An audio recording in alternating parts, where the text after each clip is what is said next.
Hello, I'm Simon Whistler, you're watching Top 10's Net, and in the video today we're looking at the top 10 TV shows that returned from the dead. Number 10. Punky Brewster, 1984 to 1986, 1987 to 1988. She was a pint-sized, lovable, and spunky girl who was known for her bold wardrobe and earth-shattering ability to melt the heart of her cantankerous guardian. Actress Soleil Moon Frye stepped into Punky Brewster's mismatched high-topped tennis shoes and garnered an avid young audience when NBC first put the show on air. Unfortunately, the audience was just not large enough for NBC's rating standards, and after 2 seasons, the show was axed.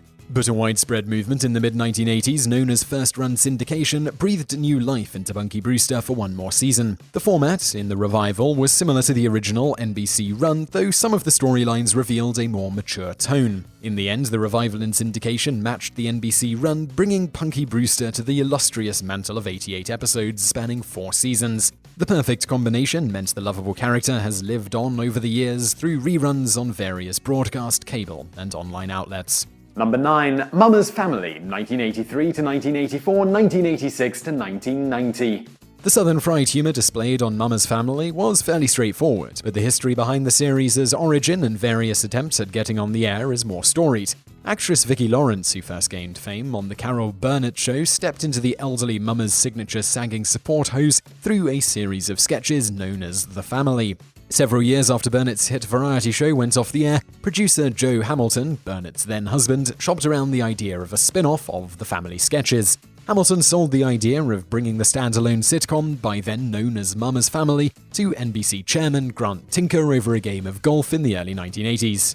Mama and Her Brood, which in the early episodes featured the occasional appearance by Burnett and established actresses Betty White and Rue McClanahan, only had a brief stay on NBC. The series was booted off the airwaves after a season and a half of middling ratings, but Lawrence got back into her support hose after a 2-year hiatus. Mama's Family was more successful in syndication than it was in its original NBC run. The series ran through early 1990. Number 8. JAG, 1995 to 1996, 1997 to 2005. The naval-themed series, headlined by actor David James Elliott, was pitched as a hybrid of the plots in Top Gun and A Few Good Men. With 2 blockbuster films as inspiration, JAG seemed poised for success, but NBC, the network who ordered a pilot to series, dumped it in a sleepy time slot, and the drama ranked number 79 in the ratings at the end of its inaugural season. With such low ratings, JAG and the ship the series rode in on seemed sunk, but CBS, seeing potential in the series, swept to the rescue and brought the series back midway through the 1996 to 1997 season. Ratings gradually rose, and over the years the drama found its way into the top 20 on a few occasions throughout its long-lived run. JAG's lineage is also traced to another exceptionally long-lived CBS drama, NCIS, as the latter was a spin-off of The Mothership, no pun intended.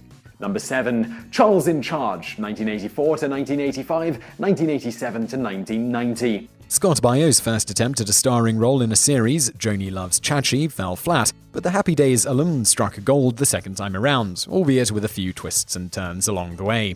He played a male housekeeper. Charles in Charge aired for 1 season on CBS to low ratings, but the sitcom's production company, Scholastic, shopped it around and struck a deal to air new episodes through first-run syndication after a 1.5-year respite.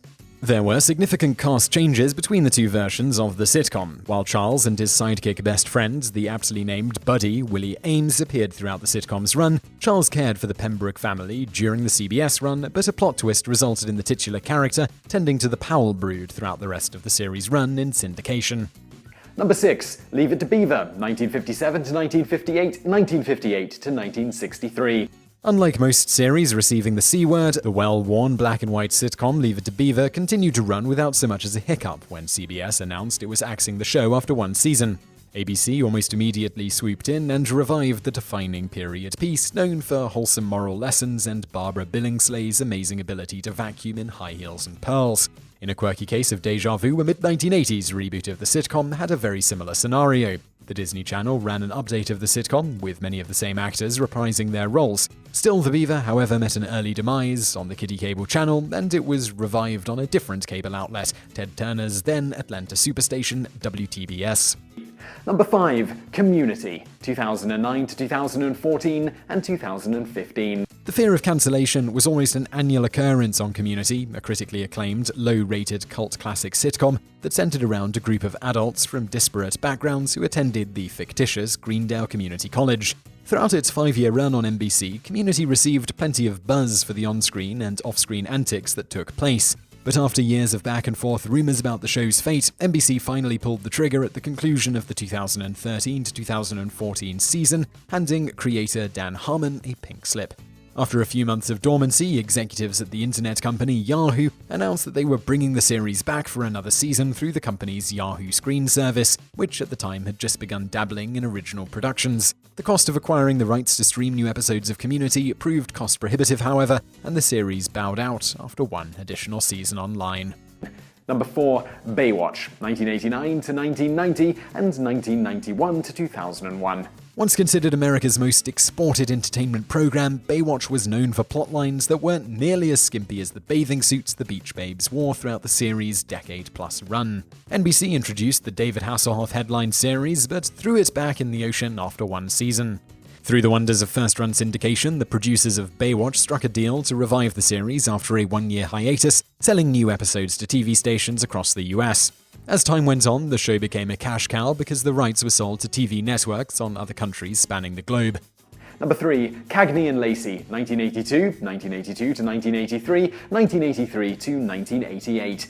Of all the series receiving second chances, the police procedural Cagney and Lacey is notable for a number of reasons, chief among them being the fact that it was not cancelled once, but twice by the same network. Early in its run, the drama about two female detectives suffered a number of cast changes. In the pilot episode, actress Loretta Swit played Detective Christine Cagney, but when the drama was ordered to series, actress Meg Foster stepped into the role. Actress Tyne Daly played Detective Mary Beth Lacey throughout the run. After a low-rated tryout series of 6 episodes, CBS cancelled the series at the close of the 1981 to 1982 season. Vocal outcries about what was believed to be a trailblazing series, however, prompted CBS executives to reverse their decision, so long as Foster was replaced with actress Sharon Glass. Cagney and Lacey soldiered on for its second season, but executives remained wary of the anemic ratings. The drama was cancelled again at the close of the 1982 to 1983 season, but advocates for quality television mounted a stunning campaign. The publicity, coupled with notably high ratings during summer reruns, prompted executives to again change their mind. From there, the show enjoyed a long, healthy, and far more stable run. Number 2, Family Guy, 1999 to 2002, 2005 to present. Premiering in a coveted spot immediately after the Super Bowl, the odds initially looked good for Family Guy, the Fox network's first major foray into launching an animated primetime series since The Simpsons hit the airwaves a decade earlier. But after 4 seasons of basement-dwelling ratings, network executives pulled the plug on the antics of the Griffin family. After several years of dormancy, 2 eyebrow-raising factors impressed Fox executives and prompted a revival in 2005. For one, the Cartoon Network had been airing reruns of the series on its Adult Swim block of programming, and it received high ratings. Another factor that led to the about-face decision were the voluminous profits from DVD sales, suggesting strong interest in the series. Since its revival, Family Guy has been a venerable staple on Fox's Sunday night lineup.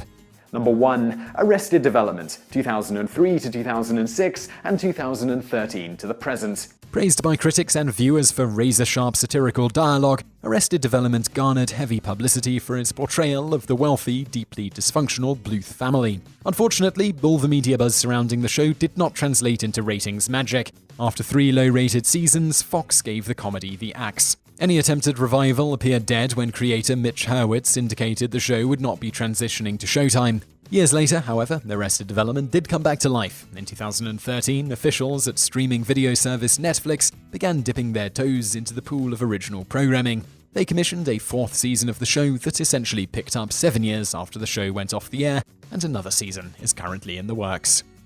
So I really hope you enjoyed that video. If you did, please do give us a like below, and don't forget to subscribe for other great videos just like this. And if you did enjoy this video, over there on the right are a couple of other videos you'll probably enjoy. One is the top 10 most hilarious band commercials, and below that we've got the 10 celebrities you didn't realize were in Star Trek. So be sure to check those out, do like and subscribe, and thanks for watching.